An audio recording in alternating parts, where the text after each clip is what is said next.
मन मानव जीवन का मूल केंद्र है। मन ही वह शक्ति है जिसके कारण मनुष्य प्रसन्न भी होता है और उसी मन के कारण दुख और अशांति भी अनुभव करता है। गौतम बुद्ध ने कहा था, मन ही सब कुछ है, तुम जैसा सोचते हो वैसे ही बन जाते हो। बुद्ध के अनुसार मन कोई वस्तु नहीं, मन एक प्रक्रिया है, विचारों का निरंतर प्रवाह। विचार आते हैं, जाते हैं और मनुष्य बीच में फंस जाता है। यही फंसना दुख है, यही पकड़ना अशांति है। मन तब अशांत होता है जब हम अतीत को पकड़े रहते हैं, हम भविष्य की कल्पनाओं में खो जाते हैं, हम जो है उसे स्वीकार नहीं करते, हम विचारों को विरोध में दबाते हैं। बुद्ध ने कहा, मन को शांत करने का रहस्य उसे चुप कराने में नहीं है, बल्कि उसे देखने में है। यह ग्रंथ बटा यह कथा बटा यह सीरीज मन के इसी रहस्य को खोलने की यात्रा है।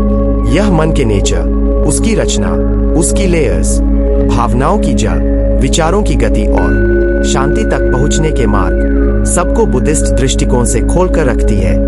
यह केवल ज्ञान नहीं, आत्मिक अनुभव की ओर ले जाने वाली यात्रा है। गर्मियों की शांत सांसें थी। श्रावस्ती के पास के बांसवन में हवा धीरे धीरे बह रही थी। पत्तों का शोर भी मानो ध्यान में था। वातावरण स्वयं में मौन था, ऐसा मौन जो शब्द से नहीं शांति से उत्पन्न होता है। उस वातावरण में बुद्ध एक पीपल के वृक्ष के नीचे बैठे थे। उनके चारों ओर कई भिक्षु, कई गृहस्थ अनुयायी और कई प्रश्नकर्ता बैठे थे। उनके मुख पर वही अनोखी मुस्कान थी, न बहुत जोर की, न बहुत पतली, बस एक ऐसी मुस्कान जो कहती है, सब कुछ जैसा है, ठीक है। उस भीड़ में एक युवक उठा। उसका नाम आनंदे था। वह वर्षों से मन को समझने की कोशिश कर रहा था। वह ध्यान करता था, पर भीतर कभी स्थिरता नहीं मिली। कभी विचार शांत हो जाते, फिर अचानक उठते। कभी मन शांत, कभी मन तूफान। वह बुद्ध के चरणों में झुककर बोला, भगवान, मैं मन को समझ नहीं पाता। मैं शांत बैठता हूँ, पर विचार आने लगते हैं और मैं फिर उसी पुराने संघर्ष में फंस जाता हूँ। मैं मन क्या है, यह जानना चाहता हूँ। बुद्ध मुस्कराए। उनके सामने रखा कटोरा उठाया। कटोरे में पानी था। उसमें उन्होंने एक मुट्ठी रेत डाल दी। पानी तुरंत गंदला हो गया। बुद्ध बोले, यह पानी मन जैसा है। जब इसे हिलाओ तो गंदला दिखता है, जब इसे स्थिर छोड़ दो तो साफ होने लगता है। फिर बुद्ध ने युवक की आंखों में देखा और कहा, मन कोई ठोस चीज नहीं, मन एक प्रवाह है, विचारों का प्रवाह। यह वाक्य सुनकर युवक स्तब्ध हो गया, क्योंकि उसने हमेशा सोचा था मन एक चीज है, एक एंटिटी, एक चीज जिसे पकड़ा जा सकता है। मन कोई वस्तु नहीं, मन एक प्रक्रिया। बुद्ध ने आगे कहा, जैसे नदी की धारा बहती है, वैसे ही मन की धारा बहती है। नदी बदलते हुए पानी की लहरों से बनती है, मन बदलते हुए विचारों की लहरों से बनता है। इन शब्दों ने वातावरण में एक गहरा कमल खिला दिया। फिर बुद्ध बोले, लोग मन को नियंत्रित करना चाहते हैं, पर नदी को नियंत्रित नहीं किया जा सकता। नदी को जाना जा सकता है, नदी के प्रवाह को देखा जा सकता है, बस इतना ही। यहाँ बुद्ध ने एक अत्यंत महत्वपूर्ण सूत्र कह दिया, मन को संवारने का रहस्य मन को दबाने में नहीं, मन को देखने में है। मन की अशांति का कारण क्या है? बुद्ध बोले, मन का समस्या विचार नहीं है, समस्या यह है कि लोग विचारों को पकड़ लेते हैं। यही बात जीवन बदल देती है। विचार आते हैं, स्वाभाविक, विचार जाते हैं, स्वाभाविक, पर लोग उन्हें पकड़ लेते हैं। विचार हवा, आदमी मुट्ठी, हवा को पकड़ना असंभव, और मुट्ठी थक जाती है। मन थक जाता है क्योंकि विचारों को पकड़ने की कोशिश करता है। इसी पकड़ का नाम है तनाव, चिंता, डर, असंतोष। बुद्ध बोले, विचारों को पकड़ना बंद करो और शांति स्वयं आ जाएगी। मन की 3 परतें। बुद्ध का विश्लेषण। बुद्ध ने मन को 3 छोटे भागों में बांटा। परत अर्थ, चित्त प्योर अवेयरनेस, जो देखता है। वित्तक विचार की शुरुआत, विचार कल्पना बटा कथानक बटा मीनिंग मेकिंग। चकित युवक ने पूछा, तो मन दुख क्यों देता है? बुद्ध मुस्कराए, क्योंकि तुम चित्त नहीं हो, तुम विचारों में खो जाते हो। मन का काम है विचार उठाना। यह उसकी प्रकृति है। जैसे आग का स्वभाव जलना, जैसे जल का स्वभाव बहना, इसे रोका नहीं जा सकता। जो इसे रोकता है वही दुखी होता है। त्रात्तिनो मन को कैसे देखे? बुद्ध की पहली विधि। बुद्ध ने कहा, जब भी विचार आए बस देखो, न उसे अच्छा कहो न बुरा, न उसे पकड़ो न उसे भगाओ। यही अवेयरनेस है, यही साक्षी भाव है, यही माइंडफुलनेस है। अभ्यास। 1 बैठो, 2 आंख बंद करो, 3 सांस पर ध्यान, 4 और जो विचार आए उसे गुजरने दो। इतना ही। बुद्ध बोले, विचार उधार के बादल है, तुम आकाश हो। श्रावस्ती के आसपास का वातावरण पहले की तरह शांत था। सूरज की हल्की किरणें पीपल के पेड़ों पर पड़ रही थी और पत्तों का हिलना मानो ध्यान की लहर जैसी लग रही थी। आरव, जो पिछले भाग में बुद्ध से मिला था, अब धीरे धीरे यह समझने लगा कि मन केवल विचारों का प्रवाह नहीं है, बल्कि उस प्रवाह के भीतर भावनाएं भी जन्म लेती है। भावनाओं की प्रकृति। बुद्ध का दृष्टिकोण। एक दिन बुद्ध ने सभी शिष्यों को सभा में बुलाया। उन्होंने एक कटोरे में पानी और थोड़ा तेल डाल दिया। पानी और तेल अलग अलग थे। बुद्ध ने पूछा, तुम क्या देख रहे हो? सभी ने कहा, 2 अलग तत्व है, एक मिला नहीं। बुद्ध ने मुस्कुराया और कहा, मन भी ऐसा ही है। विचार और भावना अलग अलग परंतु जुड़े हुए हैं। जब विचार उठते हैं, भावनाएं भी जन्म लेती है, और यह भावना कभी शांत नहीं होती जब तक तुम उसे समझ नहीं पाते। भावनाएं और उनका असर। आरव ने पूछा, भगवान, भावनाएं इतनी शक्तिशाली क्यों होती है? बुद्ध बोले, क्योंकि भावना सीधे मन के मूल प्रवाह से जुड़ी है। विचार केवल सतही लहर है, पर भावना नदी की गहराई में बसे पत्थर की तरह होती है। जब वह हल चलती है, नदी पूरी बहती है। इसलिए भावना को समझना आवश्यक है। बुद्ध ने आगे कहा कि कुछ मुख्य भावनाएं हैं जो मन को अशांत बनाती है। 1 क्रोध, जब इच्छा अधूरी रह जाती है। 2 लालच, जब संतोष खो जाता है। 3 भय, अज्ञात और अनिश्चितता के कारण। 4 दुहक, खोने और अस्वीकारने से उत्पन्न। ये भावनाएं मन की गहराई को हिला देती है। इन्हें दबाना असंभव है। इन्हें पहचानना और स्वीकार करना ही शांति की पहली सीढ़ी है। भावनाओं का निरीक्षण। ध्यान की तकनीक। बुद्ध ने सभी शिष्यों से कहा, जब कोई भावना उठे उसे दबाओ मत, बस उसे देखो। जैसे तुम आग को न जलाते न बुझाते, बस देखते हो, वह अपना काम करती रहती है। वैसा ही दृष्टि भावनाओं पर रखें। आरव ने पूछा, भगवान, यदि मैं भावनाओं को सिर्फ देखूं, क्या वे स्वतः शांत हो जाएंगी? बुद्ध ने सिर हिलाया और मुस्कुराते हुए कहा, धीरे धीरे। पहले भय मिटेगा, फिर क्रोध, फिर लालच। जब तुम भावनाओं से लड़ना छोड़ दोगे, तभी वे स्वतः क्षणिक रूप से शांत होने लगेंगी। भावनाएं और ध्यान। बुद्ध ने ध्यान के 3 स्तर बताए। 1 सतही स्तर, विचारों का निरीक्षण। विचार आते हैं, जाते हैं, उन्हें देखो, पकड़ो नहीं। 2 मध्य स्तर, भावनाओं का निरीक्षण। भावना उठती है, फैलती है, उसे अनुभव करो, पर पहचान कर नियंत्रित न करो। 3 गहरा स्तर, अहंकार और चेतना का निरीक्षण। अहंकार क्या है? मैं कौन है? चेतना क्या देखती है? आरव धीरे धीरे इन 3 स्तरों को अनुभव करने लगा।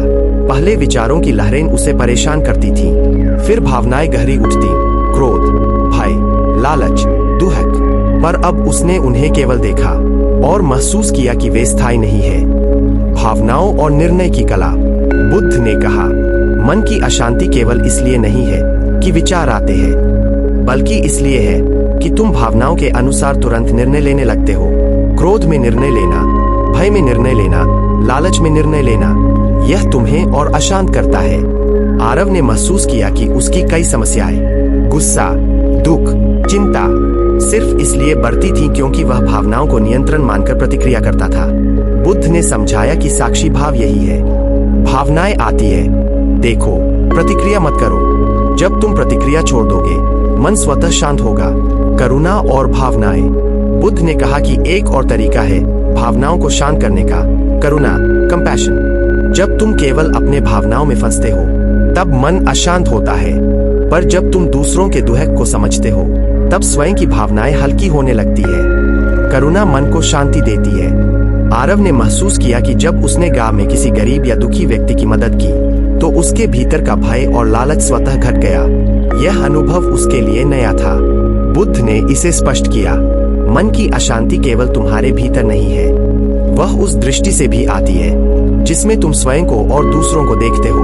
करुणा अपनाओ और मन स्वतः स्थिर होगा। भावनाओं के लिए अभ्यास। बुद्ध ने अनुशासन के रूप में कुछ अभ्यास बताए।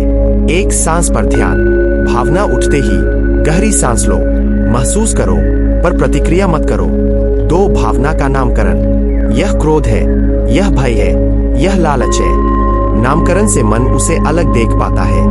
3 करुणा का विस्तार। स्वयं के लिए करुणा, दूसरों के लिए करुणा। करुणा शांति का स्रोत। 4 मौन में बैठना, बिना प्रतिक्रिया के सिर्फ अनुभव करना। आरव ने यह अभ्यास शुरू किया। पहले तो कठिन था क्योंकि भावनाएं बहुत तीव्र उठती थीं, पर धीरे धीरे वह अनुभव करने लगा कि भावनाएं स्थायी नहीं है। भावनाओं की वास्तविक शक्ति। बुद्ध ने कहा, सोचो, क्रोध में निर्णय लेना तुम्हें पछतावा दिलाता है, भय में निर्णय लेना तुम्हें सीमित करता है, लालच में निर्णय लेना तुम्हें खो देता है। पर जब तुम केवल देखोगे, मन स्वतः स्थिर होगा।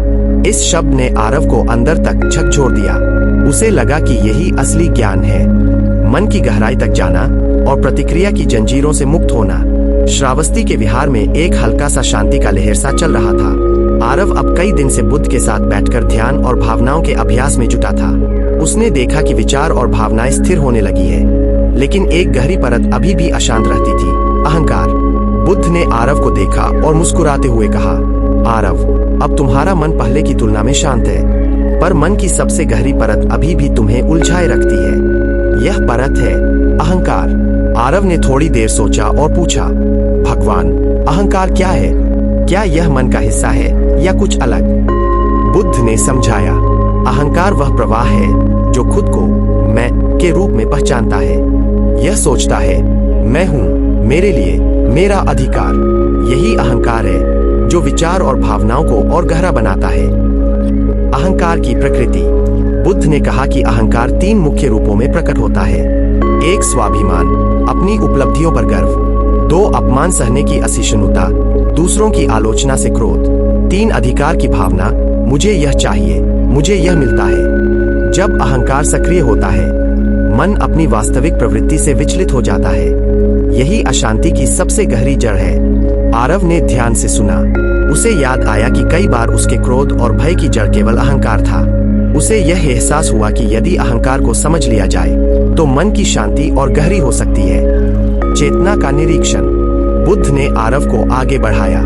अब हम तीसरी परत की ओर बढ़ेंगे, चेतना का निरीक्षण। चेतना क्या देखती है? क्या वह केवल विचार और भावना देखती है या उससे भी परे कुछ है? आरव ने कहा, भगवान, मैं केवल विचार और भावनाओं को देख पा रहा हूँ, पर उससे परे क्या है, मैं नहीं समझ पा रहा। बुद्ध ने मुस्कुराया और कहा, तुम स्वयं देखोगे। जब तुम केवल देखोगे, बिना किसी पहचान के, तब तुम्हें अनुभव होगा कि विचार और भावना केवल आए और गए, और उसके पीछे एक स्थिर जागरूकता है जो केवल देख रही है। वही चेतना है। साक्षी भाव और अहंकार का मेल। बुद्ध ने समझाया, साक्षी भाव का मतलब है केवल देखना, न प्रतिक्रिया, न निर्णय, न पकड़ना। जब तुम साक्षी भाव से देखते हो, अहंकार अपने आप कमजोर होने लगता है, क्योंकि अहंकार केवल पहचान से बनता है। मैं वही हूँ, यह मेरा है। जब तुम केवल देखते हो, कोई मैं नहीं रह जाता और मन स्वतः स्थिर हो जाता है। आरव ने अभ्यास शुरू किया। पहले तो कठिन था। अहंकार बार बार बोलता, तुम गलत हो, तुम कमजोर हो, यह तुम्हारा अधिकार है। पर आरव ने बस देखा, बिना प्रतिक्रिया, बिना बहस। धीरे धीरे अहंकार कमजोर होने लगा, मन की अशांति कम होने लगी, मौन की गहराई और चेतना का अनुभव। बुद्ध ने कहा, अब हम मौन की गहराई में जाएंगे। मौन का मतलब केवल आवाज न होना नहीं, मौन का मतलब है भीतर की हर प्रवृत्ति का निरीक्षण करना और चेतना का अनुभव करना जो केवल देखती है। आरव ने आंखें बंद की। विचार और भावनाएं उठी, क्रोध, भय, लालच, दुहक, पर उसने उन्हें केवल देखा। धीरे धीरे उसने महसूस किया, विचार आते हैं, जाते हैं, भावनाएं उठती है, उतरती है, अहंकार बोलता है, लेकिन उसकी ताकत घट रही है, और उसके भीतर एक स्थिरता थी जो कभी न गई, न बढ़ी, न घटी। वह केवल ऐसा अनुभव जो शब्दों में बयां नहीं किया जा सकता। मन की अंतिम स्थिरता। बुद्ध ने आगे कहा, मन की यह अंतिम परत, चेतना, वही स्थायी है। विचार और भावना क्षणिक है, अहंकार भ्रम है। चेतना वही है जो केवल देखती है। जब तुम इस चेतना में स्थिर हो जाते हो, तब तुम्हारा मन वास्तविक शांति का अनुभव करता है।